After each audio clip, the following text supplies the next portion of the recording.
Espíritus viajeros, os damos la bienvenida y os invitamos a uniros a esta caravana espiritual.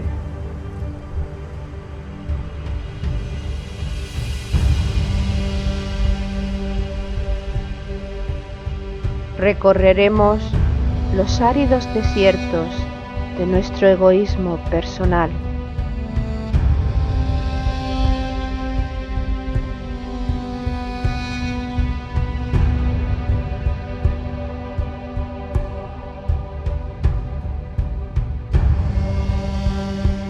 Navegaremos sobre las aguas de los mares y océanos creados por nuestras emociones.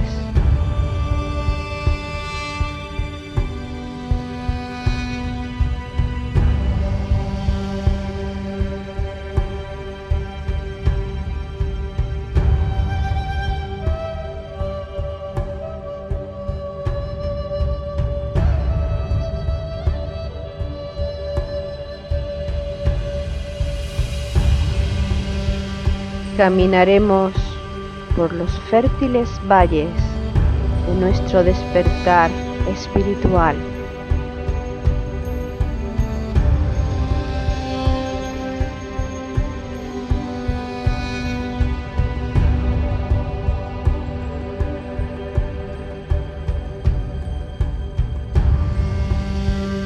Iniciaremos el ascenso a la montaña sagrada, la morada de nuestro espíritu.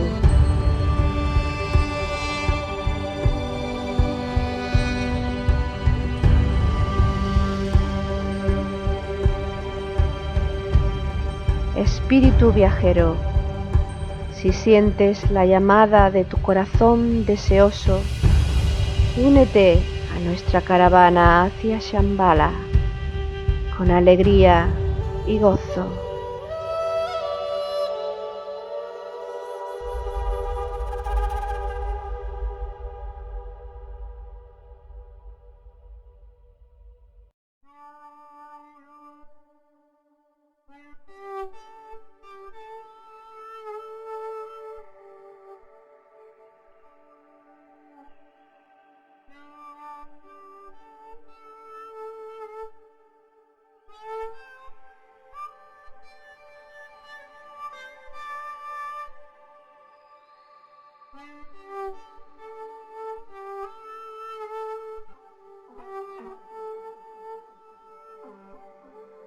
Peregrino, amigo, viajemos juntos. La noche está cayendo, los animales salvajes merodean y nuestro fuego está pronto a apagarse. Pero si nos ponemos de acuerdo a compartir la guardia nocturna, vamos a conservar nuestras fuerzas. Mañana nuestro camino será largo y posiblemente nos agotaremos. Caminemos juntos. Tendremos alegría y haremos de ello una celebración. Yo cantaré para ti la canción que cantaban tu madre, tu esposa y tu hermana. Tú me contarás la historia de tu padre acerca del héroe y sus logros. Deja que nuestro camino sea uno. Ten cuidado de no pisar un escorpión y adviérteme de las serpientes. Recuerda, debemos arribar a una cierta aldea montañosa. Viajero, sé mi amigo.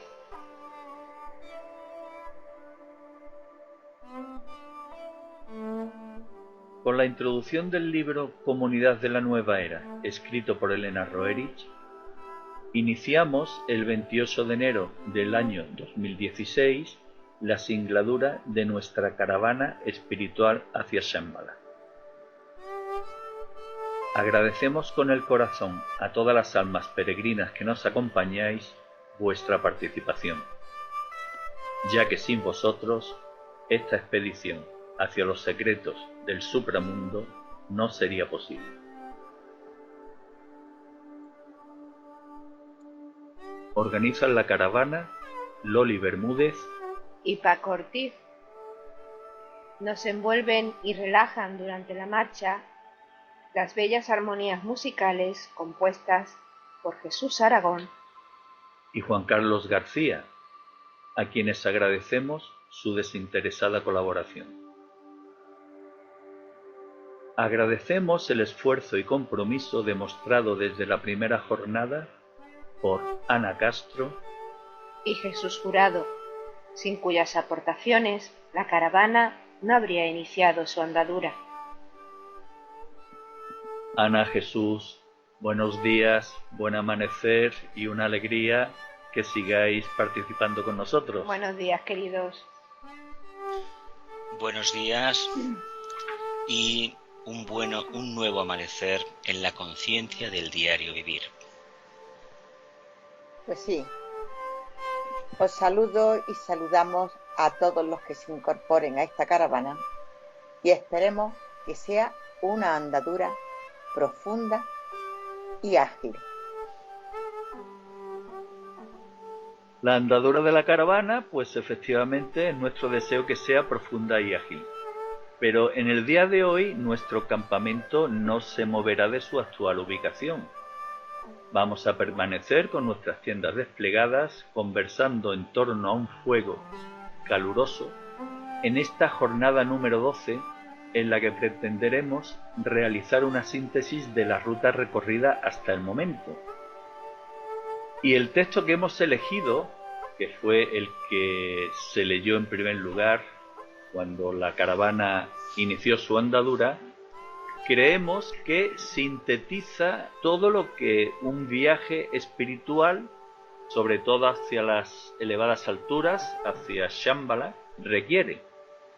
Es una analogía entre la caravana y la evolución espiritual. Evolución espiritual que debemos recorrerla siguiendo un sendero único y uniendo nuestros esfuerzos. ¿Se está refiriendo al sendero del Agni Yoga? Evidentemente que sí. Este sendero es el sendero de la síntesis. Se accede a él después de haber recorrido senderos anteriores, senderos que nos llevaron a diferentes estados de conciencia. Cuando alcanzamos un punto claro de síntesis de intuición manifestada, nos abocamos directamente a la práctica del Agni Yoga. Yo diría que el camino hacia Shambhala es el camino indiscutiblemente del Agni Yoga. Y sabemos que Shambhala es un centro etérico donde la voluntad de Dios es conocida por los maestros que allí están. Llegaremos a Shambhala porque todos llegaremos a ser maestros y nuestros propios maestros. Y este es el camino que estamos haciendo, el camino de retorno a la casa del Padre.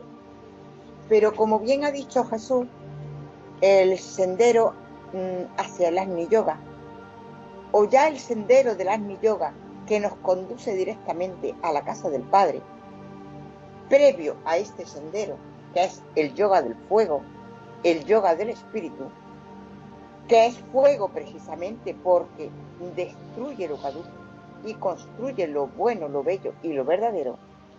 Para llegar a este Agni Yoga hemos debido recorrer otros senderos a los que ha hecho mención Jesús. Si nosotros, previo al Agni Yoga, no nos hemos contestado a las preguntas: ¿quién soy? ¿Qué estoy haciendo aquí? ¿Qué debo hacer? ¿Cómo estoy constituido? Etcétera, etcétera.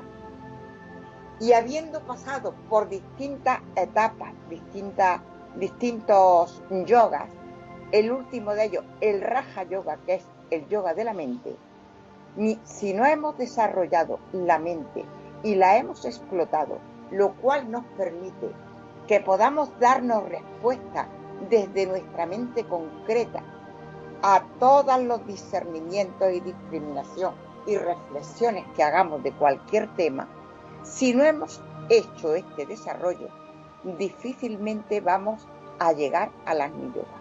A lo mejor pensamos que estamos en el Agni Yoga, pero no es cierto, porque estaremos todavía en una devoción, no en el auténtico sendero de Agni Yoga. El Agni Yoga necesita que previamente hayamos desarrollado y explotado nuestra mente. Y cuando esa mente concreta ya no nos da más respuesta, ya hemos hecho todo lo posible con ella, todo lo que teníamos que trabajar, entonces indiscutiblemente nos abocamos, y lo vamos a ver todos, que tenemos que introducirnos en el Agni Yoga. Es decir, nuestra mente se debe ir iluminando de modo progresivo, debe ir conociendo y viendo la luz de ese mundo supramundano, de ese mundo superior del que hablamos y al que se accede a través del Agni Yoga. Y claro, en ese proceso de iluminación sufrimos ataques. Los ataques que en el texto están representados por el acoso de los animales salvajes y la necesidad de realizar una guardia nocturna. Es decir, de extremar la vigilancia cuando las tinieblas o la falta de luz, como queramos entenderlo, nos acose. En el fondo el texto nos habla de un estado de conciencia que es de plenamente alerta, estar plenamente conscientes de todo aquello que realizamos, plenamente conscientes de en el medio en el cual nos desenvolvemos y plenamente conscientes del medio en el que trabajamos y nos proyectamos.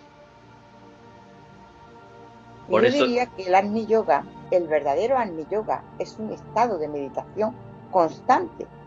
De ahí que debemos estar expectantes y preparados para cualquier ataque o no ataque. Nuestra atención debe ser continua. Caminar el sendero del Agni Yoga lógicamente nos proporcionará alegría y celebraremos esta felicidad y esta alegría que al fin y al cabo representan la alegría del espíritu.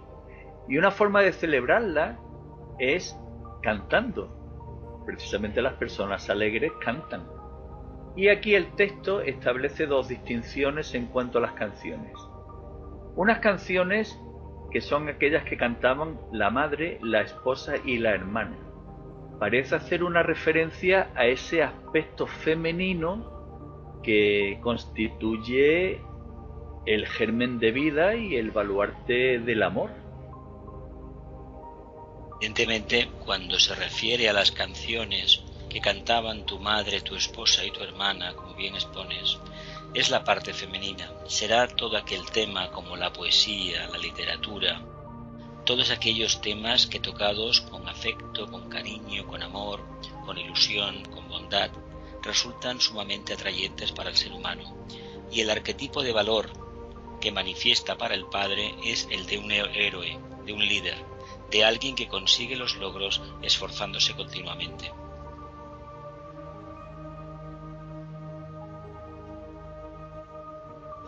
Finalmente, el texto hace una referencia y una llamada al viajero, a todos aquellos seres que nos acompañan, para que se conviertan en nuestros amigos.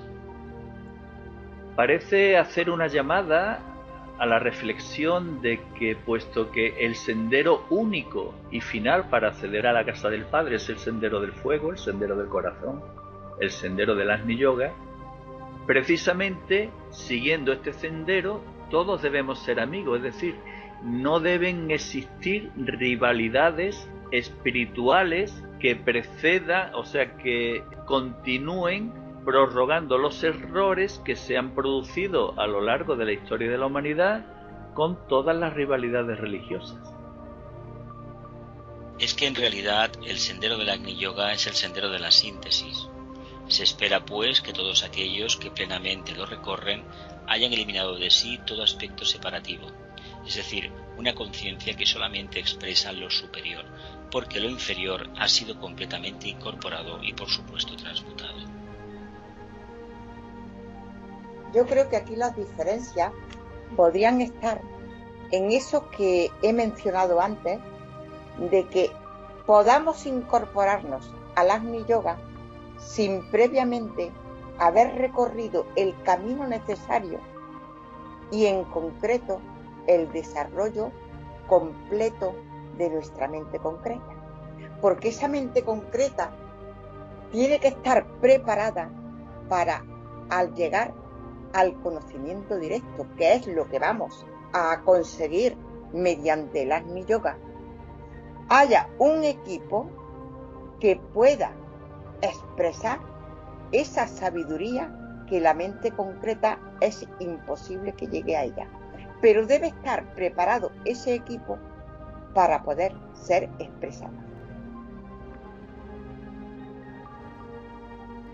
Esta preparación a la que hace referencia, que nos permite introducirnos en el sendero del Agni Yoga, solamente ocurre, o mejor dicho, solamente ve sus frutos cuando el camino recorrido anteriormente nos pone en un punto de partida que significa el comienzo de este sendero.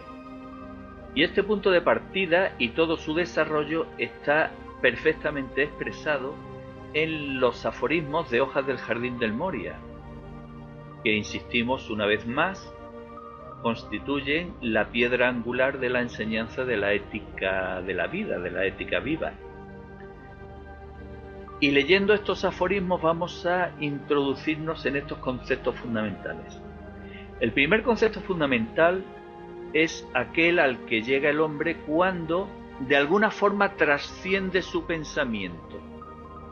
Es decir, cuando el hombre comienza a analizar la realidad que le rodea y se hace las grandes preguntas, y sobre todo la gran pregunta es el saber qué hay superior a nosotros.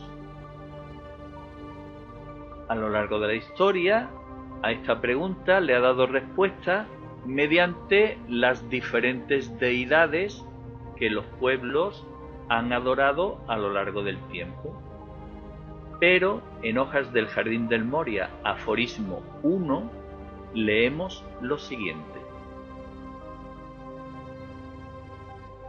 Vosotros y nosotros, juntos aquí en espíritu, un templo para todos un Dios. Múltiples mundos habitan en la morada del Todopoderoso, y el Espíritu Santo se eleva por todas partes.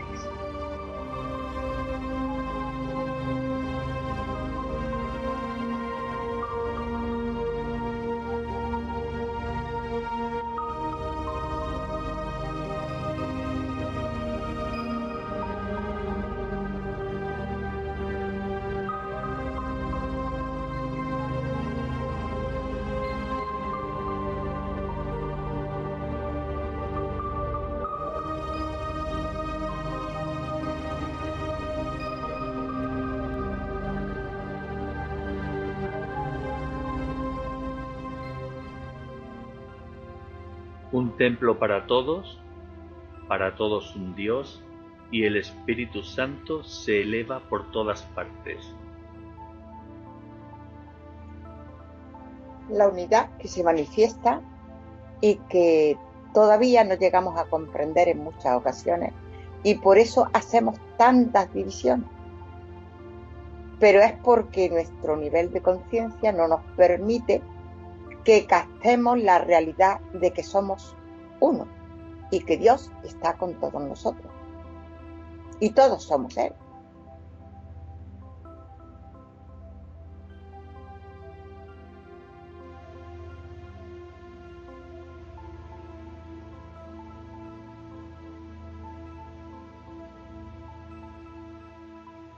Contemplar la existencia de Dios como Dios único conlleva contemplar de modo diferente su creación.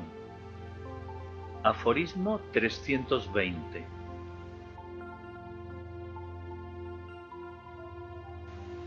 Conoce el carácter insondable de la creación eterna, la forma informe, el sonido insonoro. Contempla la alegría de la creación y regocíjate ante la sabiduría del Creador. La gloria del Ser Eterno irradia en las estrellas y su poderío se ve simbolizado en las más altas cimas de la tierra. Continuamos tocando el tema central, el tema del Agni Yoga. Es una hermosa descripción de la majestuosidad del Dios trascendente, manifestándose en la forma, pero precisamente sin sonido. El sonido hay que descubrirlo cuando uno sintoniza con la obra del Creador, y lo que escuchará en ese momento será una maravillosa melodía que siempre le va a hablar de cohesión universal. Añadiría que Dios, el Creador, el innombrable, del que nada puede decirse, el Uno, Él se manifiesta efectivamente a través de sus criaturas, y sus criaturas deben ser templos vivos que lo manifiesten. No es el innombrable porque tengamos miedo, sino porque nuestra mente concreta no puede concebirlo ni definirlo. Cuando lleguemos a la meta, estaremos capacitados y no lo deberemos explicar a nadie, porque ese descubrimiento, como todos los grandes descubrimientos, es fruto de un trabajo personal que cada cual debe hacer. Estamos hablando a la meta a la que nos conduce el Agni Yoga, que es el conocimiento directo. Cada uno de nosotros deberemos descubrirlo. No es para que nos lo cuenten ni contarlo a nadie. Puesto que nuestra mente concreta no puede describir al Creador, en el aforismo 329 se trata de dar una descripción a algo que la mente realmente no tiene capacidad para comprenderlo. Oh tú, creador del universo, tú, cumbre del cielo, gloria de glorias, gran y manifestado en el principio, manifiesto en el final. Sí, sí, sí. ¿Dónde está el principio? ¿Dónde el final?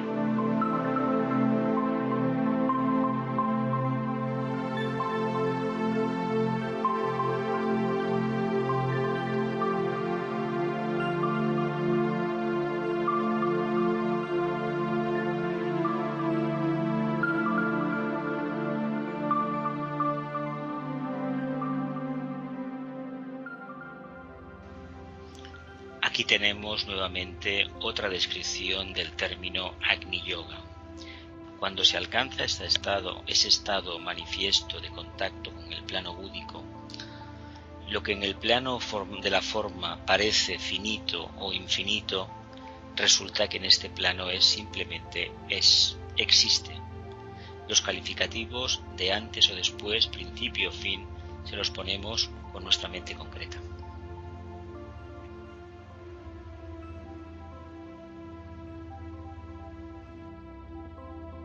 Y un calificativo científico a lo que en este texto se ha expuesto podría ser precisamente el Big Bang, que el texto expresa mediante la frase gran inmanifestado en el principio, manifiesto en el final. Que hace referencia a la creación. Y si extendemos el concepto hacia la creencia que está pasando de ser una creencia a ser un convencimiento en muchos seres humanos de que Dios está en nuestro interior, de que somos un microuniverso que forma parte de un macrouniverso que es la creación de Dios, podríamos ver que esa inmanifestación en el principio podría asociarse con el pensamiento que surge de nuestra mente y que cuando seamos dioses se convertirá en una creación que dará lugar a la manifestación final. Es decir, nosotros mismos seremos creadores de materia mediante explosiones de Big Bang. es una bellísima definición de lo que supone una conciencia encaminada a la manifestación del arquetipo del Agni Yoga. Realmente, un proceso de manifestación de un logos equivale a este movimiento en el que se produce la expansión de la materia, que viene de un logos determinado, entona un mantra y sale por un acto de voluntad, por un acto de transformación, de servicio. La conciencia del Agni Yoga va encaminado a esto, al servicio continuo. Es todo el proceso evolutivo. Pues este convencimiento de que Dios mora en nuestro interior queda expresado en el aforismo número 6. Dios o Aum es el ser supremo de vuestro yo interno.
Dios o Aum, ¿a qué se refiere?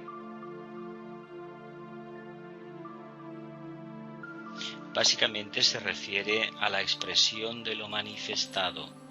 En este caso el Aum sería lo manifestado y el Om la conciencia que anima lo manifestado.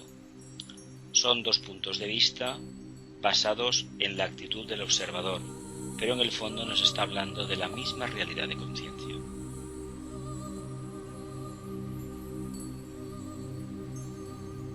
Pues para acceder al sendero del Agni Yoga, la primera gran cuestión ya está resuelta. Existe un único Dios. Abordemos la segunda, la existencia de la jerarquía espiritual de la luz y del amor. Y para ello utilizaremos nuevamente los textos de Hojas del Jardín de Moria. En primer lugar, aforismo 43. Haciéndoos llegar la fragancia de las montañas del Tíbet, nosotros traemos a la humanidad el mensaje de una nueva religión, la del espíritu puro. Es que el Agni Yoga, el yoga del fuego, el yoga del espíritu, es, digamos, que estamos llegando a nuestra esencia. Lo que estamos desarrollando a través de nuestros nacimientos, que es desarrollar nuestra esencia, nuestra semilla divina, se culmina en el espíritu. Y este es el punto final, digamos, después de otra consecución de nuestra evolución. Llegar a ser espíritu.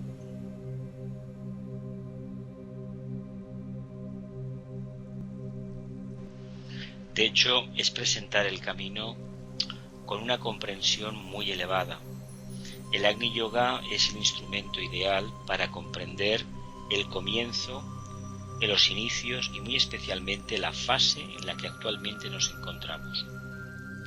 Cuando la fase demuestra que no hay esclavitud a esa coordenada ficticia de espacio-tiempo, quiere decir que nuestra conciencia se expresa plenamente a través del Agni Yoga.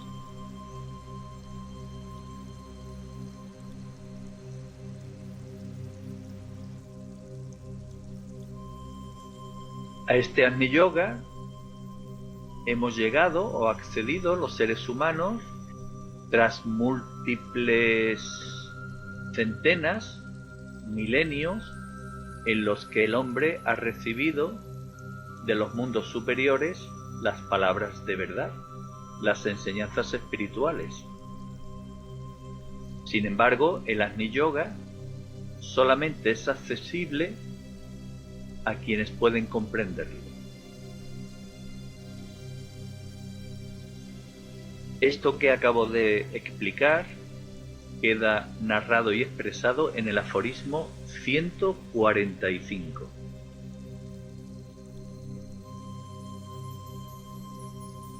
De lo alto llueven palabras de verdad, y los hombres han abierto paraguas para protegerse del aguacero de las nubes de Dios. Mas el chaparrón llegará incluso hasta sus secos corazones. Nosotros golpeamos al ciego malvado y con el relámpago iluminamos el sendero del bien. Nosotros enviamos el don de la comprensión a los corazones manifestados.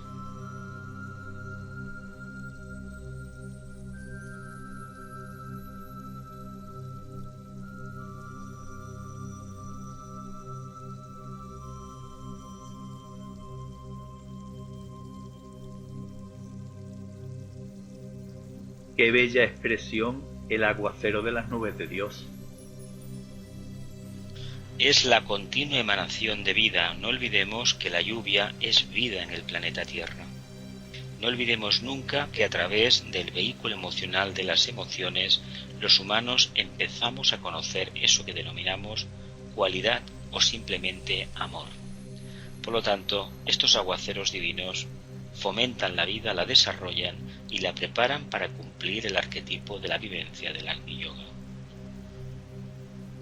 Pero fijémonos que en la última frase dice: nosotros enviamos el don de la comprensión a los corazones manifestados. O sea, a los corazones ya preparados son los únicos que pueden percibir esa comprensión, ese don. Y yo me pregunto en la actualidad, y me gustaría que os manifestarais sobre esto, hay muchísimos hermanos nuestros que todavía están o estamos dominados por las emociones y los deseos. Desde las emociones y los deseos, ¿se puede practicar el Agni Yoga? Obviamente no. Obviamente no, porque estaríamos hablando de un arquetipo de trabajo bastante elevado y todavía bastante huidizo para la mayoría de almas en el planeta Tierra. Sin embargo, cada vez hay más almas que han intentado esta travesía del desierto. Cada vez hay más conciencias que apuestan por la síntesis. Venimos todos del mundo emocional, no vamos a engañarnos. Pero cuidado con creer que el mundo mental es el mundo de la sequedad y del vacío. Todo lo contrario. Como almas, como conciencias, nos debemos manifestar a través de ese vehículo superior. De esa manera evitaremos los espejismos y las falsas verdades que el mundo emocional nos suele aportar continuamente. Es que seguir el sendero del Agni Yoga no es coger un autobús y subirte en él y ya está. Muchas veces harás intento de coger el autobús y, como bien se ha dicho, ha pasado de largo, o no has llegado a la parada, o te subes al autobús y das un pequeño resbalón y te caes. Quiero decir con esto que, hombre, seguir el sendero del Agni Yoga, al igual que evolucionar espiritualmente, es un acto progresivo, que no es abrir una puerta y entrar, ¿no? Hay que hacer muchos intentos. Por supuesto, pero el sendero del Agni Yoga es como coger un tren de alta velocidad. El tren de alta velocidad tiene muy pocas paradas, o solamente una, el destino. De la única forma que se puede rentabilizar la inversión y la manifestación de recursos para conseguir un propósito determinado. Cuando utilizamos el Agni Yoga, Las estaciones pasajeras que no nos aportan nada ni los apeaderos quedan en segundo plano. Vamos directos a aquello que nos hemos propuesto, a cumplir el compromiso que como hijos de Dios tenemos. Exacto, me parece una magnífica definición y un magnífico ejemplo. Es un camino ya directo, ya no nos interesan muchas cosas que nos interesaban antes. Pero también quiero hacer mención de lo que has dicho para que quede claro que el camino, digamos, del Agni Yoga no es un camino de sequedad, sino muy al contrario, es un camino lleno de amor y además de altas vibraciones. Además, siguiendo el símil ferroviario que has planteado, yo creo que es el sendero del Agni Yoga, la gran ventaja que tiene es que te hace tomar conciencia de aquello de lo que no tenías conciencia. Es decir, si es un tren de alta velocidad, como bien planteas, que tiene pocas paradas o ninguna parada, precisamente el sendero del Agni Yoga te hace ver que una parada que en un momento dado tiene, mediante la purificación interior que tú vas realizando de un modo inconsciente, en tu conciencia se crea un estado de ánimo o una luz intuitiva, no sé cómo denominarlo, que te hace ver que en esa parada sí o sí no te tienes que bajar, aunque te hayas bajado en innumerables ocasiones. Es como si mediante el Agni Yoga adquiriésemos la capacidad de hacer efectiva en nosotros la voluntad suprema. Si la voluntad suprema, la voluntad del Padre, es avanzar hacia la verdad y hacia el camino del Espíritu, paulatinamente iremos tomando conciencia e iremos desechando todo aquello que sabemos nos aparta de este sendero, de este camino. Pero yo creo que la purificación de nuestros vehículos, la purificación de la personalidad, es previa al Agni Yoga, Al Agni Yoga hay que llegar ya puro, es más, a la espiritualidad, al camino espiritual, en que ya no hay una religión que nos dice esto lo tienes que hacer, esto es bueno, esto es malo, te doy permiso, no te doy permiso, etcétera.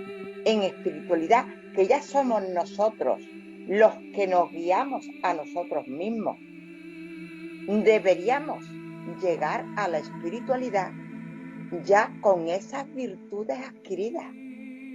El camino espiritual ya se supone que hemos purificado nuestra personalidad, aunque realmente no es así. Y por eso tenemos que referirnos tanto a la purificación de la materia, a la redención de la materia, etc. Pero si eso es en el camino espiritual, en la última fase, que es el Agni Yoga, segurísimo que la purificación de los vehículos ya se debió de hacer.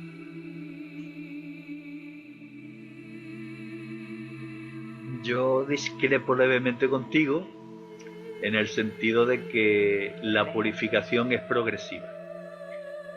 Y claro, si nos planteamos el tema de la evolución espiritual, yo ahora mismo se me viene a la mente la imagen de Jesús. ¿Jesús practicó el sendero del Agni Yoga antes de convertirse en Cristo? ¿O ejercía el Agni Yoga cuando era Cristo? Yo creo que fue antes. Pero no, yo no estoy haciendo referencia a eso. Sí. El nazareno o el gran peregrino fue entrenado muy sabiamente por una escuela iniciática. Él se preparó concienzudamente con las técnicas del Agni Yoga y alcanzó el nivel que le correspondía en ese momento de su evolución. Y lo importante es que entendamos que si no hay preparación, si no hay disciplina, si no se antepone el bien al de los demás, el amor a los demás al amor propio, realmente el Agni Yoga no va a funcionar. Por eso el Agni Yoga es propio para aquellas conciencias que han bregado encarnación tras encarnación, han enfrentado su responsabilidad, han tomado decisiones, se han equivocado por supuesto, pero han vuelto a caminar. Eso es lo importante. Es decir, no es un camino de blanco o negro, es un camino que tiene diferentes matices. Pero están sustentados todos en la determinación inquebrantable de seguir adelante. No es aquello que me tomo unas vacaciones, no. Uno puede confundirse, pero lo importante es que siga caminando. Seguir caminando y tener una claridad manifiesta de cuál es el objetivo. Exactamente. Sí, porque además el Agni Yoga es algo muy serio. Yo he observado que hay personas que se lo toman como muy a la ligera y yo creo que eso tiene sus consecuencias. Como bien dice Jesús, tenemos que, una vez emprendido el camino, tenemos que seguir caminando. No puede haber espacio para la duda, entendido desde el punto de vista de la personalidad. Es decir, no nos podemos plantear las cuestiones que todos conocemos de la personalidad. Me gusta, no me gusta menos, me gusta más. No, por ahí no va. La única duda que podremos tener es, realmente en un punto determinado de nuestra evolución, es qué matiz hay que desarrollar que todavía no acabamos de comprenderlo. ¿Qué matiz tenemos que desarrollar en el sendero? No aspectos, porque estos ya están manifestados, pero cada uno de ellos hay un pequeño matiz que para nosotros puede ser increíble, tan alto como el Everest, pero ese pequeño matiz es necesario para continuar el camino. Yo por eso me ha parecido importante hacer hincapié en que cuando lleguemos al Agni Yoga, hemos de llegar bien preparados, la mente desarrollada. Si tenemos la mente desarrollada y bien dirigida, o sea, que está ya dirigida al bien común, pues no cabe la menor duda que nosotros hemos purificado nuestros cuerpos. Eso es un requisito indispensable, porque si no creeremos que estamos en el Agni Yoga, pero no lo estamos. Naturalmente que el proceso del Agni Yoga tiene su periodo más o menos largo, dependiendo de cada cual, de cómo respondamos nosotros ante el requerimiento del espíritu. Por supuesto que sí, pero indiscutiblemente no habrá ni las dudas, porque esas dudas es que ya las hemos superado. Efectivamente, yo también pienso que es así. Pues sigamos ahora con el tema que habíamos comenzado, que era la existencia de la jerarquía de la luz, y profundicemos ahora en las relaciones que entre jerarquía y humanidad existen y han existido a lo largo de la historia. Para ello nos basaremos en las cartas de Elena Roerich de fecha 10 de octubre de 1929. Hoy escribo usando las palabras del Gran Maestro acerca del sacramento de la jerarquía. Verdaderamente es un sacramento, ya que está basado en la inmutable y exacta ley del magnetismo cósmico, que conduce a todos los seres hacia la perfección. Es necesario entender clara, precisa y ampliamente a la jerarquía como el único medio para el progreso. La subordinación de lo inferior a lo superior representa la base de todo el cosmos. La subordinación de lo inferior a lo superior traerá purificación. Cuando lo superior lidera, ocurre la transmutación de lo inferior. Esta transmutación produce una secuencia valiosa que crece infinitamente.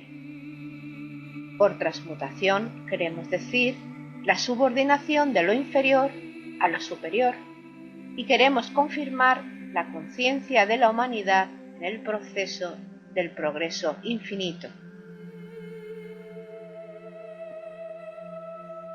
Con absoluta lógica se nos dice que el sabio rige en lo inferior y obedece en lo superior. Y es absolutamente lógico. En aquello que dominamos, lógicamente, podemos regir. pero ante la superior sabiduría de la jerarquía, yo necesariamente tengo que saber que debo de obedecer. La subordinación no es sumisión, la subordinación es que yo reconozco lo superior. Simplemente es una cuestión de libre elección. Cuando uno se encamina en este camino del sendero del Agni Yoga, realmente descubre de forma automática, sin que nadie se lo explique, aquello que debe ser transmutado definitivamente. Por lo tanto, ya no hay conciencia hacia lo inferior, hacia lo caduco, sino solamente una conciencia abocado a lo inmanifestado, a lo más elevado que hay dentro de nosotros. Y la ley que hace posible todo esto de que estamos hablando es precisamente la ley del magnetismo cósmico. ¿A qué se refiere? Básicamente, esta ley, una de sus partes más interesantes, es reconocer la parte que nosotros desempeñamos en esta expresión de magnetismo cósmico. Cuando nuestra conciencia busca la luz, la ansía verdaderamente, nos enlazamos con una corriente que nos atrae hacia lo más elevado. De la misma manera que cuando vivenciamos la experiencia de la personalidad y si cometemos el desliz de introducirnos en una caverna oscura, es decir, en una adicción, en un mal hábito, y vamos profundizando en el abismo, cuando nos acercamos hacia la luz, somos atraídos hacia una luz superior, y así sucesivamente, hasta que realmente nos sintamos uno en la luz. Y por ese motivo es que una vez que realmente y seriamente hemos puesto el pie en el sendero, ya no tenemos marcha atrás. Nos caeremos una y mil veces, pero seguiremos en el sendero. A continuación, Elena habla de los señores de la luz. Recordemos cómo los señores de la luz consideran como algo sagrado el sacramento de la jerarquía. El jerarca lleva consigo la síntesis del Kali y por lo tanto él lleva en sí tanto la obediencia como la autoridad. Aquel que no conoce el arte de la obediencia no podrá adquirir el arte de gobernar. Yo creo que es complejo este párrafo, pero que lógicamente hay que analizarlo. Llegar a la síntesis es el objetivo de la espiritualidad y la síntesis lo abarca todo. Cuando hablamos de obediencia y autoridad, nosotros sabemos que en espiritualidad ni los propios maestros nos dicen, mejor dicho, que les obedezcamos mientras no estemos absolutamente seguros de que lo que ellos dicen corresponde a la verdad. A mí eso me parece digno de una humildad tremenda propia de un sabio. Sin embargo, aquí dice reconocer la autoridad y la obediencia. Entonces yo creo que es que cuando entramos en el Agni Yoga o cuando entremos en el Agni Yoga, como el camino recorrido es ya tan importante, nos ha situado a una altura más que suficiente como para saber a quién debemos obedecer. Y ya con esa seguridad, indiscutiblemente, prestaremos la obediencia debida a quien corresponda, porque ya ahí no hay investigación. Esa investigación la hemos hecho anteriormente. En el sendero del Agni Yoga hay que reconocer que la autoridad es la propia conciencia. Evidentemente, cuando estemos en contacto con algún miembro de la jerarquía, como bien se ha expuesto anteriormente, él no puede quebrantar la ley de magnetismo, leyes cósmicas, imponiendo una supuesta autoridad. La supuesta autoridad, desde el punto de vista humano, se la da siempre el discípulo al maestro. Él no la quiere. Hay que decir que el maestro no quiere esa autoridad. El maestro lo único que pretende es ensanchar su conciencia, ayudando precisamente a sus pupilos, a sus discípulos, a ensanchar la suya. En la medida que se produce esta transferencia de energías, los discípulos van creciendo internamente y reconocen claramente la subordinación que tienen como conciencias a lo más elevado de las mismas, la parte monádica, el espíritu, la chispa divina. El maestro hace exactamente lo mismo. Repite el mismo proceso en una escala superior, pero no podemos hablar de obediencia a la autoridad desde la perspectiva de la personalidad, porque en el sendero espiritual y más aún en el del Agni Yoga, que sería la etapa iniciática, no existe nada parecido. Todo eso ha sido ya transmutado. Es decir, hablamos de una obediencia con una grandísima carga de humildad y reconocimiento hacia lo superior. Evidentemente. Pues bien, Elena finaliza su carta haciendo una referencia a la enseñanza del Agni Yoga como la base en la que se apoyarán los seres que formen parte de la nueva raza de seres humanos. Después de la firme realización de la jerarquía, debemos profundizar con todo nuestro corazón en la comprensión de la enseñanza de la vida. La nueva raza se fundará sobre estos mismos tesoros.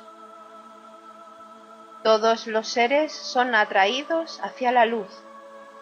Ámense los unos a los otros, respétense, pero dejen que la vida interior de cada cual sea lo más sagrado de lo sagrado. La expansión de la conciencia nos empuja hacia los más elevados sacramentos del ser.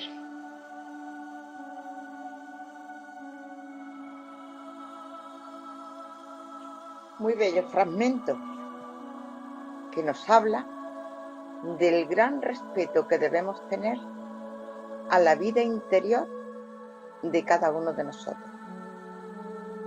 Da igual que el otro lo haga de una manera o lo haga de otra. Nosotros sabemos que cada cual en su nivel de conciencia es tan respetable como otro cualquiera que esté muchísimo más elevado. Indiscutiblemente, me imagino que al hablar aquí de la nueva raza, yo me imagino que se estará refiriendo a la nueva era, esa que todos estamos esperando y que llegarán a ella los que efectivamente hayan avanzado hasta el punto necesario que determinará esa nueva era. A mi modo de ver, está hablando de esa nueva humanidad que manifiesta el séptimo rayo, un nuevo orden mundial de verdad, compuesto por todas aquellas almas que hayan vivenciado las crisis del siglo XXI y anteriores con unas ganas enormes de transmutar. Todos aquellos seres humanos que se han consagrado al servicio, que se han inmolado en el servicio, que han agotado toda fuente de deseo, y con ese sacrificio mayúsculo lo que han conseguido es redimir una parte de los éteres del planeta Tierra, y por lo tanto tienen todo el derecho del mundo a vivenciar esa nueva humanidad, esa nueva raza.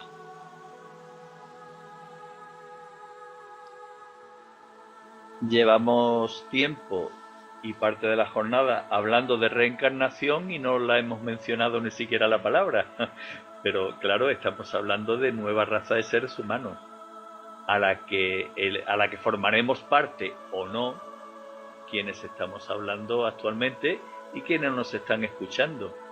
Y para formar parte o no, habremos muerto infinidad o multitud de veces y habremos renacido otra multitud de veces. Exacto. El proceso se repite cíclicamente. Cuando se está en el sendero, cuando se tiene la conciencia abocada a la expresión de los valores, de la luz, del amor y de la voluntad al bien, el factor tiempo desaparece. La cuestión del karma siempre queda en segundo plano y existe un anhelo claro, como discípulos practicantes, en volver a retomar la experiencia material del contacto en la vida densa. ¿Por qué?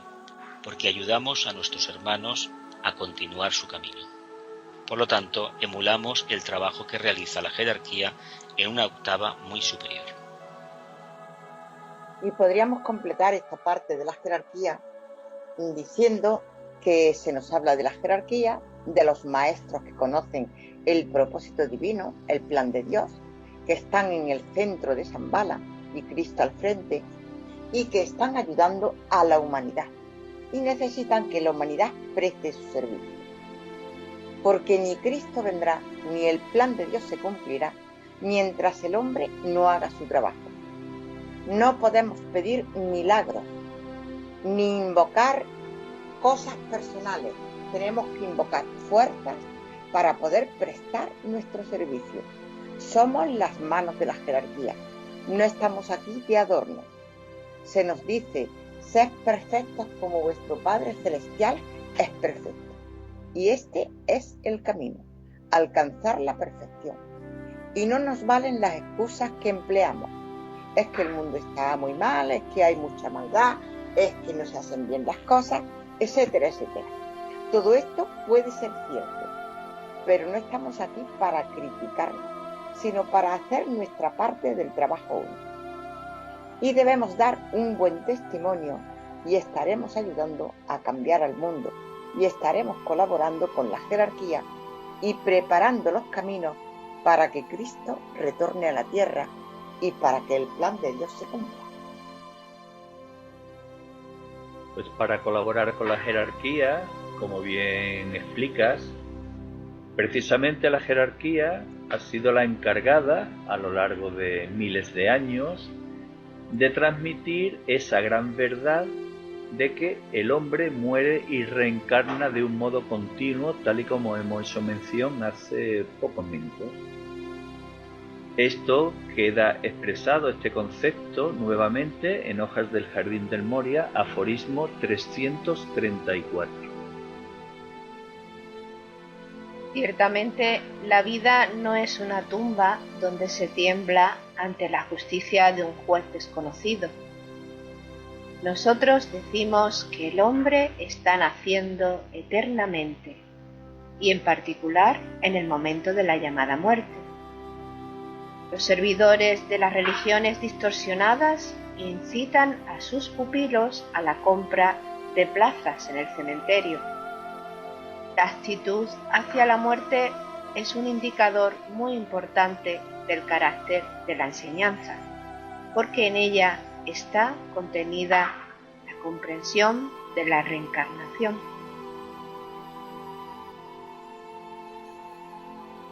Y en este sentido podríamos decir que la muerte, a la que tanto miedo se tiene, es la otra cara de la vida, que no hay que temerle en absoluto. No tener ningún miedo, porque querría decir que somos muy ignorantes. Y nos dice Elena Petrovna Blavatsky, huye de la ignorancia. Es nuestro peor enemigo y tenemos que saber quiénes somos, qué es la vida, cómo se manifiesta Dios, cómo estamos renaciendo, eliminando la materia y encarnando en otra nueva que nos permita seguir creciendo, desarrollando nuestra esencia, etc. Ahí está la muerte, eliminando lo viejo y lo caduco para establecer, repetimos una vez más, lo nuevo, lo bello y lo verdadero. La muerte forma parte de esa renovación. Seamos conscientes y sepamos que la muerte es vida y que nada existe que no tenga una causa superior que posiblemente nosotros no entendamos.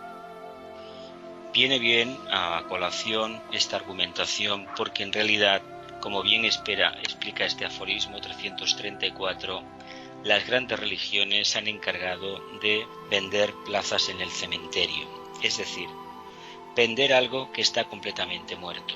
¿Por qué?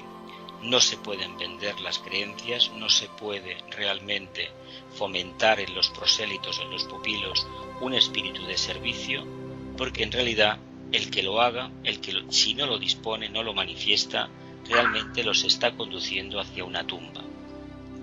Lo mejor que hay que hacer en el sendero es predicar con el propio ejemplo. Hay un mito muy tradicional en todo este trabajo que se refiere al mito del faro. Los discípulos se deben de convertir en faros. Un faro no tiene miedo a la oscuridad porque precisamente da luz en la oscuridad. El tema de la muerte se ha tratado como algo oscuro y sin embargo hay que decir que debe ser completamente iluminado. ¿Cómo? En primer lugar, perdiendo el miedo a la muerte. ¿Es complicado? De acuerdo. Pero también es complicado de entender el miedo injustificado que despierta el tema de la muerte. Pensemos que si la muerte, que es la liberación de la forma caduca, nos da miedo, quiere decir en el fondo que la luz también nos da miedo. Por eso, precisamente, para contrarrestar ese miedo a la muerte, al final del texto se habla de la actitud que hay que tener hacia la muerte. Y esta actitud la desarrolla posteriormente en varios libros de la enseñanza de la ética de la vida, porque explican el proceso que se sufre o que acontece cuando se está en esa etapa de transición o de muerte. Cuando esto ocurre, el ser humano, la conciencia del ser humano parece ser que entra como en un estado de somnolencia. Y claro, este estado de somnolencia tiene como consecuencia que si no despertamos en el momento de nuestra transición o no estamos plenamente atentos y conscientes, sabedores de que nos estamos muriendo y de que simplemente vamos a realizar un cambio de mundo, vamos a pasar del mundo físico en el que habitamos a un mundo sutil, pues como digo, si no somos conscientes de esto, permaneceremos en este estado de somnolencia, perdidos en el éter, en el mundo sutil, en ese estado que se refleja en múltiples películas, en múltiples narraciones, en múltiples historias, hasta que algunos seres acudan a nuestro rescate. Y es llamativo este punto porque precisamente se explica en los libros que cuando el ser humano atraviesa este estado de somnolencia, parece que está cubierto por una especie de escudo o de capa que lo hace invisible a los seres de la luz.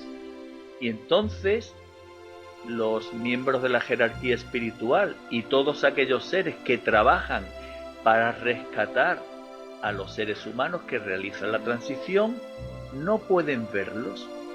Y claro, en función del despertar de conciencia que cada uno haya adquirido durante su vida, permanecerán más o menos tiempo en ese estado de pérdida de conciencia.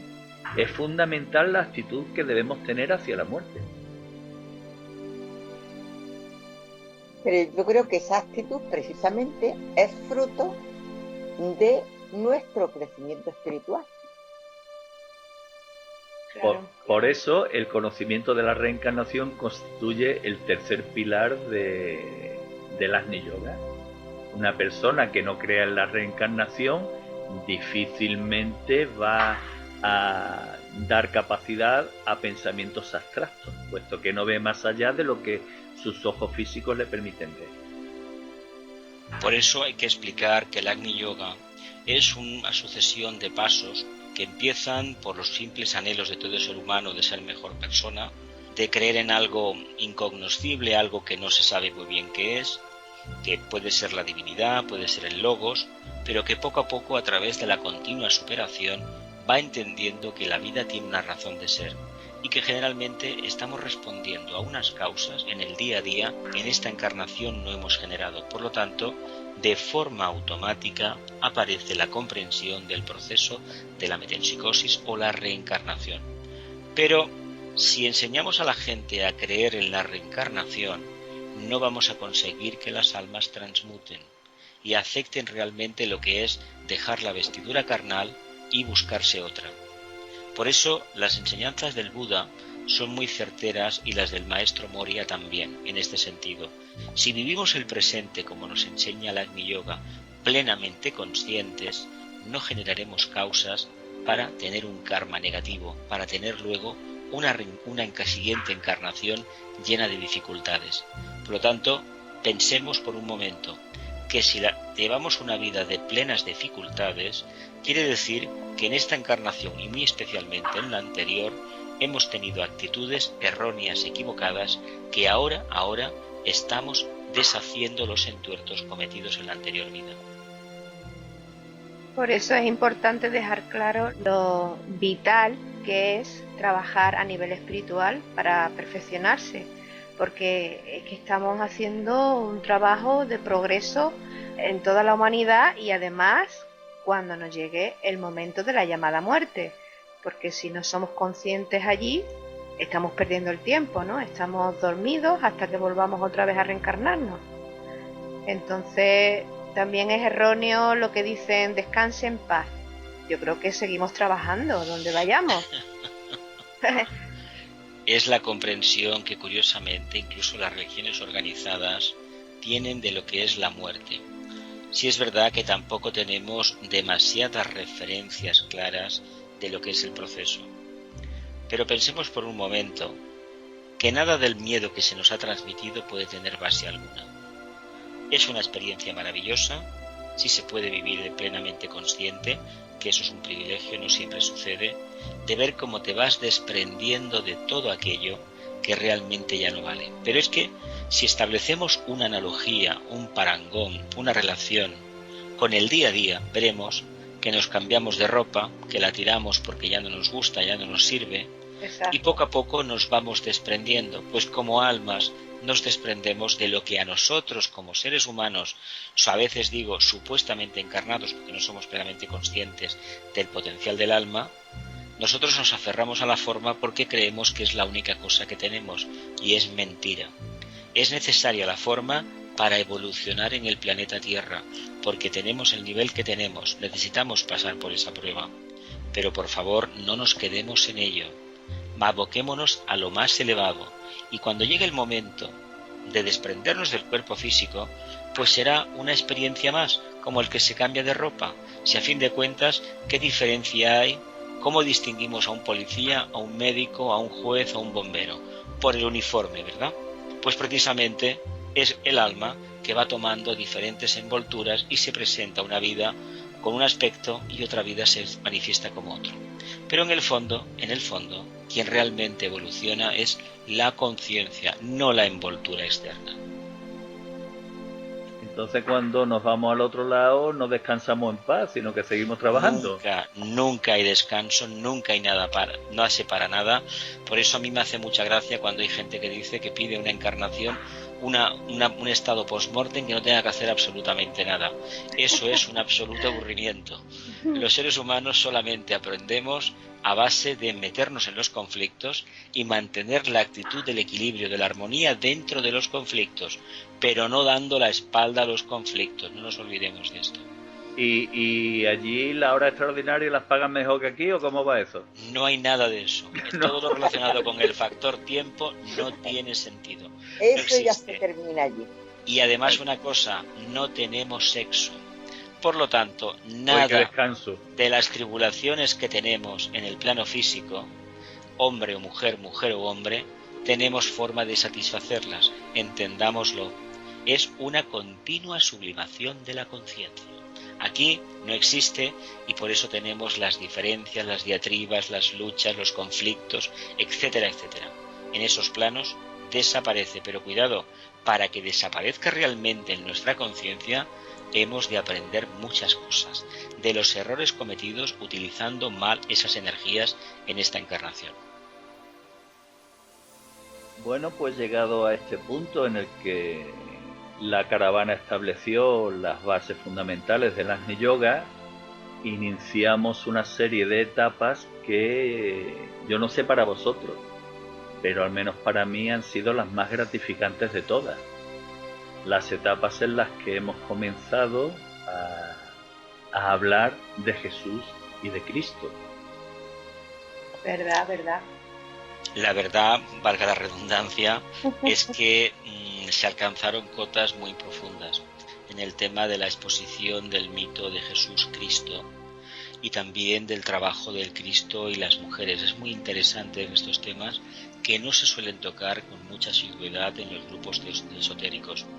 Algunos porque consideran que ya está desfasado, porque no toca pero sin embargo hay una parte de la población que le interesa esa parte aparentemente humana, aparentemente normal del avatar, del nazareno, del gran peregrino, como Nicolás y Elena Roerich lo definían, del gran buscador, del nazareno, como prefiero llamarle yo personalmente. Y sobre todo yo creo que es muy importante que sepamos, que no tengamos dudas, que en espiritualidad las dudas no es que tengamos que ignorarlas, es que tenemos que resolverlas y tenemos que tener la seguridad de quién fue Jesús, de quién fue y es Cristo, y aprenderemos con eso. Precisamente con Cristo para mí me sirvió de una gran lección aprender que es energía crística. Da igual el nombre que se le dé, energía. Y así, posteriormente, he ido resolviendo muchos problemas con dudas sobre determinados personajes. Finalmente somos energía, en la forma que nos manifestemos. Es decir, Cristo es una consecuencia que se producirá como fruto de nuestra evolución espiritual, se manifestará en nosotros, si somos merecedores de ello, claro. Evidentemente es un proceso de alumbramiento interior. Si conocemos un poco el mito de Virgo, el nacimiento del niño Dios, en realidad la conciencia crística es precisamente eso. Dentro de la forma, en la parte más recóndita de la forma, nace la conciencia crística, el principio divino que nos identifica con todo lo manifestado. Cuando esto se desarrolla, se puede alcanzar al final ese gran arquetipo que alcanzó el Nazareno, el gran peregrino, el Cristo, de identificación con todo cuanto vive y respira y se mueve en el planeta Tierra. Es algo inenarrable ese proceso, pero nosotros debemos ser plenamente conscientes, debemos tener el corazón suficientemente abierto para englobar en él a nuestro círculo más inmediato de relaciones. Si pudiéramos tener las amistades, a la familia, con igual que lo tenemos con nuestra pareja o con nuestros hijos, realmente nos daríamos cuenta del sacrificio que supone incorporar dentro de la conciencia a los seres queridos, que no son los más queridos tradicionalmente hablando, sino todos aquellos con los cuales entramos en contacto habitualmente, nos gusten o no nos gusten. Pero fijémonos en algo importante que no podemos olvidar, y es que Jesús recibió la energía crística con la tercera iniciación, una alta iniciación. O sea, que nosotros, para llegar a ser esos Cristos vivientes que debemos llegar a ser, tenemos que alcanzar esa cuota. ¿La nueva raza de seres humanos tendrá mayor presencia crística entre ellos? Por descontado. La nueva era, en realidad, será nueva era en tanto y en cuanto un número bastante elevado de ciudadanos en el mundo tengan una segunda y una tercera iniciación asumidas. Cuando expresen la conciencia crística de una manera clara, cuando hayan perdido primeramente el miedo, tal y como lo entendemos, a lo desconocido, porque no tiene ninguna razón de ser, y cuando se hayan descentralizado lo suficiente y focalizado no en el yo inferior, sino en el yo el superior, este planeta, pues evidentemente, y todo cuanto vive, toda su humanidad, estarán en fases de convertirse en planeta sagrado. Y esa nueva era será nueva precisamente por su nivel evolutivo. Exacto. Pero hay que remarcar que no será la era de Acuario. Será a finales de la era de Acuario, entrando ya prácticamente en la era de Capricornio. Nos quedan 2000 años de trabajo, pero por lo menos estos 700 primeros, de los cuales ya llevamos cerca de 100 o más, de muchísima reconversión, de ajustar cuentas que hicimos mal en el pasado. Por eso en el siglo XX están habiendo tantísimos conflictos y en el siglo XXI vamos por el mismo camino, porque nos hemos equivocado de manera egoísta. Y cuando se aplica el egoísmo, que es la antítesis del amor, el karma actúa, la reencarnación viene en peores condiciones.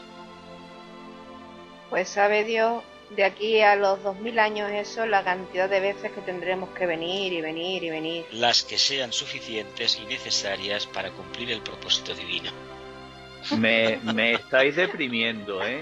Entonces yo me Estamos planteo... dando una grandísima confianza interna.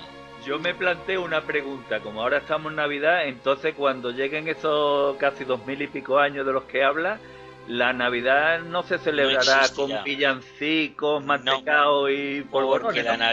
la Navidad es una fiesta de origen pagano, pero que habla de un gran mito.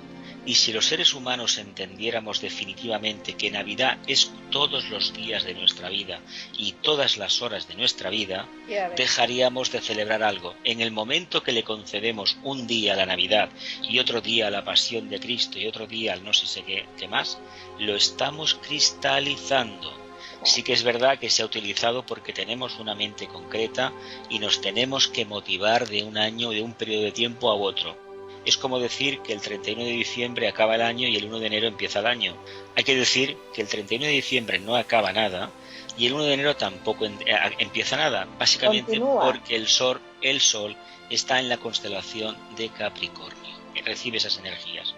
Ahora bien, los seres humanos tenemos una mente concreta, hay que pesarlo, medirlo y es más fácil tener un calendario de 12 meses y mira por dónde, pues empieza por ahí, ¿no?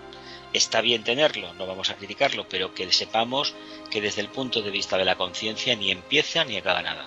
En todo caso sí que empezó el 21 de diciembre del año 2016, cuando fue el solsticio de invierno o la auténtica Navidad, el 0 de Capricornio. Vaya. Pero sobre todo, Paco, no te deprimas por un motivo, porque hay maestros que cuando llegan a esa maestría continúan en la tierra para seguir sirviendo, así que... Hombre, es que debemos ayudarles cuanto más y mejor al maestro, no le podemos decir, bueno, como yo ya he alcanzado tal iniciación, adiós, no, hemos de continuar, anteponer el servicio a la propia comodidad. Si manifestamos más interés en estar cómodos y felices y no sé cuántas cosas más, el servicio verdadero ni lo hemos tocado ni lo comprendemos. Efectivamente. Y la última parte de la Antacarana no se construye sin servir. Exacto. A ver, enumerar ejemplos de servicio para que nos entendamos. Básicamente, no deberíamos indicar qué ejemplos de servicio se deben realizar. La condición sine qua non para determinar si algo, una actividad en el plano físico, es un acto de servicio, es saber a quién beneficia, al alma o a la personalidad. Si beneficia a la personalidad, seguramente que no es servicio, por muy elevado que nos pudiera parecer a nosotros. El tema de dar limosna entra en muchas consideraciones, pero ojo con dar limosna y no preocuparnos de que las personas que la reciben realmente se regeneren y puedan ser útiles a la sociedad desempeñando un trabajo, ejercitando un trabajo. Si le damos a la gente dinero para que sobreviva, toda la vida serán dependientes. No nos olvidemos de esto. No lo olvidemos porque el propósito es que cada ser humano se gane realmente el pan. Ya sabemos que corremos tiempos difíciles, eso lo sabemos todos, pero no nos quedemos en ello. Entendamos que si ya no podemos estar activos laboralmente, podemos seguir desempeñando un servicio magnífico. Es una pena que se pierda tanto talento de personas jubiladas que no lo quieran compartir con gente joven. También es cierto que hay mucha gente joven que no quiere saber nada de las personas mayores. Sí. Porque Internet parece que nos ha descubierto la vida y es mentira. Internet no es más que una herramienta para trabajar de una manera más efectiva, más pragmática, más rápida, más productiva. Pero no olvidemos que quienes inventaron Internet ya tienen 70, 80 o 90 años. No lo olvidemos eso nunca, ¿eh? Pero yo abundando, Loli, en lo que tú comentabas del servicio, sí. Lo que ha dicho Jesús me parece una visión muy buena para saber esto es servicio o no lo es. Pero yo pienso que todo lo que hagamos desde el alma, un saludo desde el corazón, nuestro trabajo que estamos recibiendo una nómina por él, o si somos autónomos, recibimos una ganancia. Ese trabajo lo podemos hacer realmente sirviendo con quienes estamos tratando, o simplemente lo podemos hacer porque al final de mes tengo que cobrar una nómina. Si simplemente lo hago porque quiero cobrar una nómina, pues no estoy prestando servicio. Sin embargo, si yo pongo todo mi esfuerzo, todo mi interés, toda mi alma en hacer aquello lo mejor posible, con mis compañeros trato de hacerlo mejor, guardo silencio cuando tenga que guardarlo, hablo cuando deba de hablar, etcétera. Si tengo que atender a gente de la calle, les presto la mejor información que pueda, etcétera. Todo eso es servicio. Y el servicio lo presta quien realmente es consciente de que está tratando con su hermano. Pues está muy bien. Hacer los servicios desinteresados porque, exacto, como ha dicho Jesús, una persona que puede estar jubilada o puede tener un tiempo libre que puede dedicarlo a servir a los demás y sin ponerse corona, sin ponerse medalla y sin nada. Estoy simplemente compartiendo con mis hermanos. Muy bien, por eso, muy bien. El Agni Yoga lo que nos dice que vamos hacia un camino de síntesis, hacia una expresión de la divinidad de manera sintética. Y al final nos vamos a dar cuenta que en el armario tenemos 2 camisas, 2 pantalones, 2 faldas, un par de sábanas, nada más. ¿Por qué? Porque lo demás nos distrae. Y solamente en nuestro corazón está manifestar la luz, el amor y la voluntad al bien. Eso sería un acto de servicio. Por lo tanto, estamos viendo a nivel mundial que el servicio se manifiesta porque cada vez hay más gente que está simplificando su vida física. Ya no tienen los armarios llenos ni las cocinas llenas de cacharros, de baterías, de vajillas, de cristalerías, de cuberterías que luego no se utilizan nunca. Eso fue la era de Piscis, que nuestras madres y nuestras abuelas tenían 3 cuberterías, 4 vajillas, 5 cristalerías y 14 juegos de cama, y algunos 30 años en un armario guardados en alcanfor, porque eran muy buenos y no se podían utilizar. En la era de Acuario todo eso desaparece, vamos a todo lo práctico. Lo que no sea práctico para nosotros ya no tendrá sentido. ¿Por qué? Porque intuitivamente captamos la presencia del alma, y el alma nos obliga a ser cada vez más sencillos, más simples, no simplistas, sino simples en la expresión, directos. Qué bueno, todo esto nos sirve para una gran reflexión. Gracias. A vosotros. Pues la mayor muestra que yo creo que ha visto la humanidad de servicio prestado a la humanidad la dio precisamente Jesús Cristo. Escuchemos el aforismo número 3 de Hojas del Jardín del Mundo. Aquellos que están obsesionados con los asuntos del mundo ordinario no pueden recibir respuestas de las alturas. El destino puede ser vencido si reveláis al Cristo, quien se sacrificó por la verdad.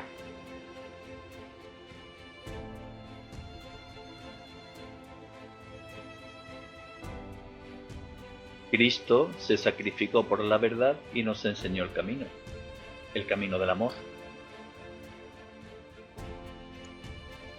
Y para percibir la luz tenemos que estar preparados para recibirla. Si no, la luz estará y nosotros no la veremos. Evidentemente lo que nos indica, aparte de la figura arquetípica del Cristo, es la expresión de la conciencia crística. Cuando manifestamos la conciencia crística, cuando tenemos compasión, amor, como se suele entender la conciencia crística, no hay nada que se nos pueda quedar al lado, no hay nada oculto para nosotros, porque el amor, la compasión, la conciencia crística es la llave que revela todos los misterios de la creación.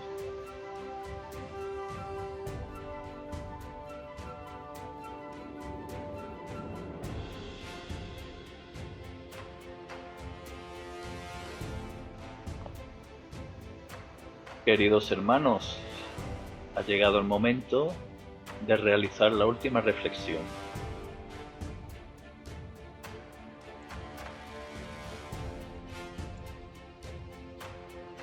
Sigo apostando por la manifestación clara y rotunda de la conciencia crística.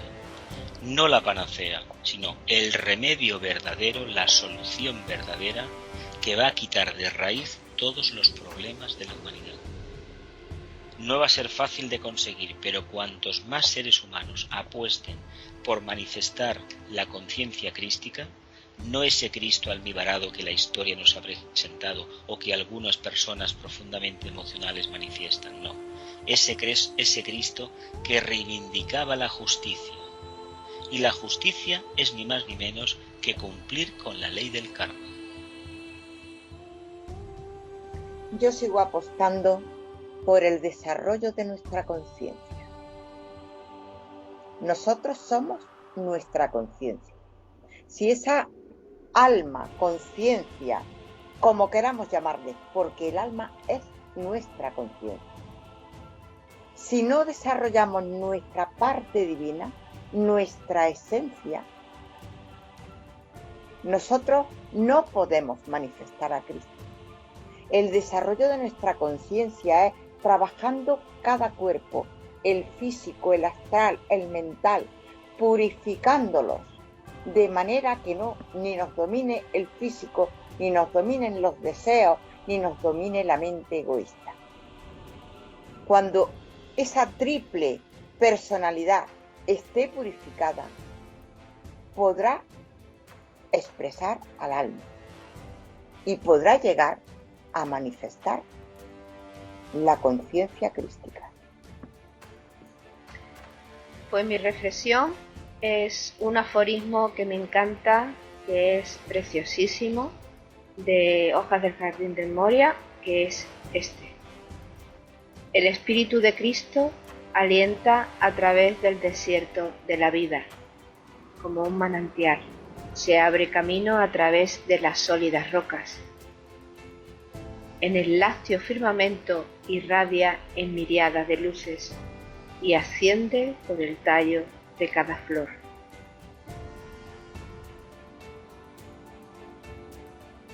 El espíritu crístico está en todas partes y tenemos que trabajar para estar preparados, para captarlo y recepcionarlo.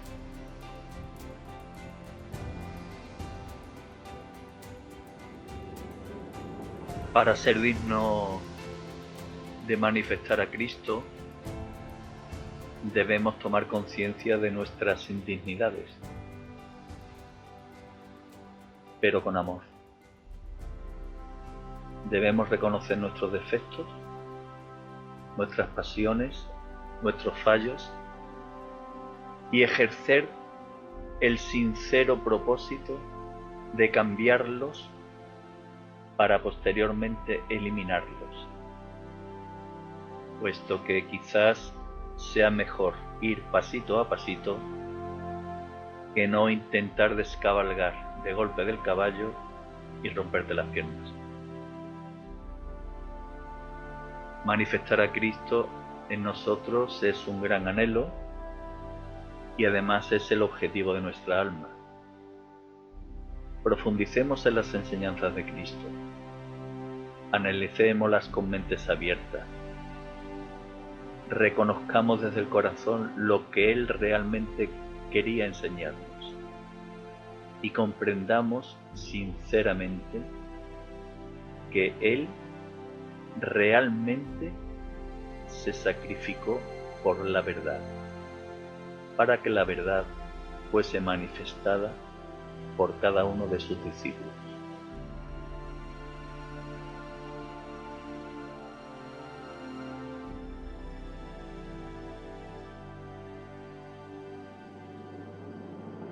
Queridos expedicionarios, almas viajeras, almas en evolución,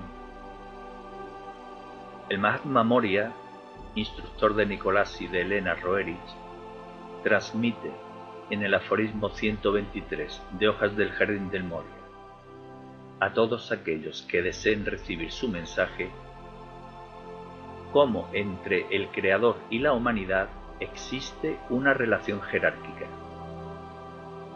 en la que la gran hermandad de la luz y el amor, que habita en Shambhala, expresa y cumple la voluntad suprema. Cristo, el Señor benefactor, preside la jerarquía espiritual. El sufrimiento en la cruz que padeció por nosotros dio a los seres humanos la posibilidad de creer en Él, de amarle y de seguir sus pasos, para poder resucitar a la vida eterna.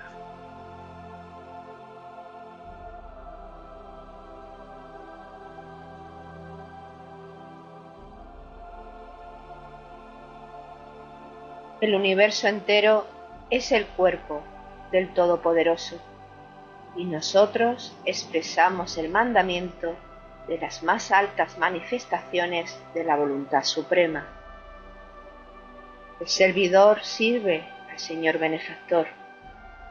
Recibimos, según nuestro celo, el color de nuestra vestimenta espiritual.